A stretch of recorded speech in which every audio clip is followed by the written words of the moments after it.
Dukun, sibuk nih. Peace. Ada Mbah Dukun sedang ngobatin pasiennya. Konon katanya sakitnya karena diguna-guna.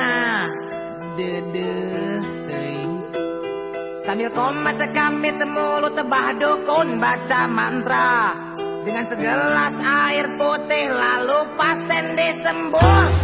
Setan gede, setan bandel, setan kumbah, setan setan semua yang namanya setan.